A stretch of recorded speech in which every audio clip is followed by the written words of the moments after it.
24 lakh or 23 lakh people traveling in metro today, and yet it is not enough. We have about 40 lakh people traveling in buses and public transport. That's also not enough. It has a lot of migration coming in. There's not enough water. We don't have it because nobody gives it to us. The challenges I have faced is primarily that we are never able to catch up with the demands. All those problems are there. There's no doubt about it. I think, but the biggest problem is there is too much of corruption. If you can make Delhi even 20% less corrupt, I think huge funds would be available, huge funds would be released for a lot of development in Delhi.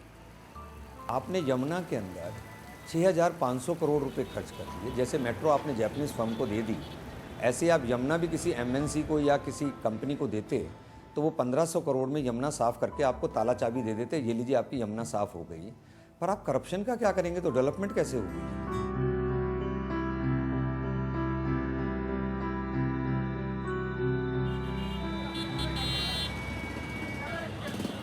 Delhi की लड़ाई शुरू हो चुकी है और मुख्यमंत्री शीला दीक्षित को पूरी उम्मीद है कि वो चौथी बार जीत हासिल करेंगी। We've had a track record of, by the time we go to the elections, 15 years of work, and Delhi has changed. लेकिन विपक्ष को यकीन है कि दिल्ली की जनता बदलाव चाहती है, एक ऐसी सरकार जो अपने फायदे के लिए काम करती है, लोगों के लिए नहीं।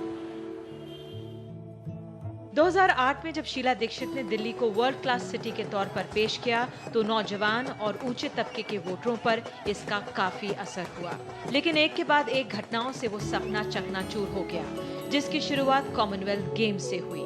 मुख्यमंत्री भी इस बात से इनकार नहीं करती कि काफी लोगों ने ढेर सारे पैसे बनाए, लेकिन वो खुद आरोपों से बचना चाहती हैं।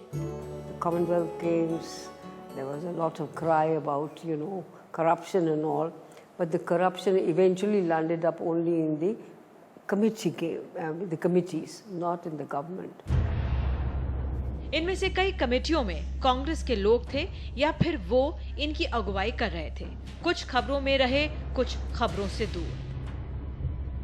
I believe that the games were received well, they went well, but the whole scam that happened during the games, the amount of money that was wasted, the amount of money that we lost out, that was disheartening.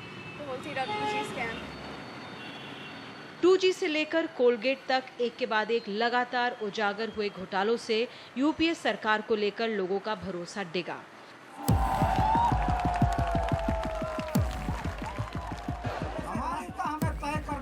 Lokpal bill को लेकर ढुलमुल रवैये की वजह से लोग अन्ना हजारे के सरकार विरोधी आंदोलन के साथ दिखे और आम आदमी पार्टी को खड़ा होने का मौका मिला।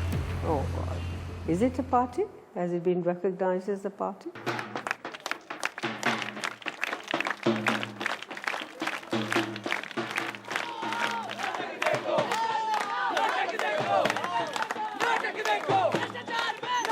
जो दूसरी पार्टियां हैं वो आप स्वयं कह रही हैं कि वो अभी आई हैं जी, वो पावर में आने वाली नहीं है।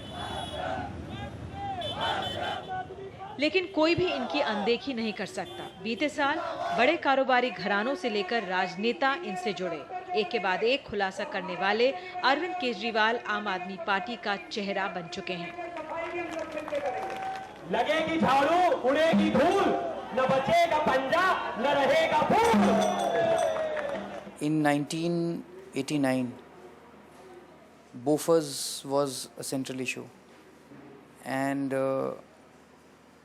it is not that Bofors affected a common man, but the elections were fought on Bofors 89-90.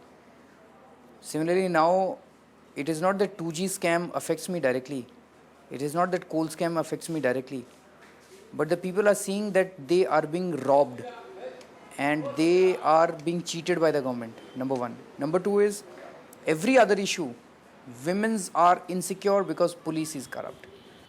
Prices are rising in the country because the politicians are corrupt somewhere. So corruption is affecting each and every aspect of my life. पर सवाल है कि भ्रष्टाचार को लेकर जो गुस्सा उमड़ा है, क्या वो वोट में तब्दील हो पाएगा? Regularization of electrical connection demands corruption. Regularization of water services demands corruption. So in a way it's a paradox. What is created by corruption can only be solved through corruption. So I can't see it being an electoral issue. I mean, let me give you an example.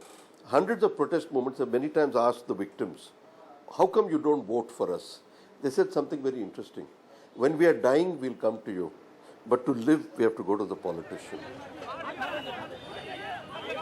आम आदमी party की पाक साफ राजनीति की मुहिम भले सुर्खियों में रही हो, लेकिन बीजेपी का मानना है कि लोगों के लिए वही एक विकल्प है।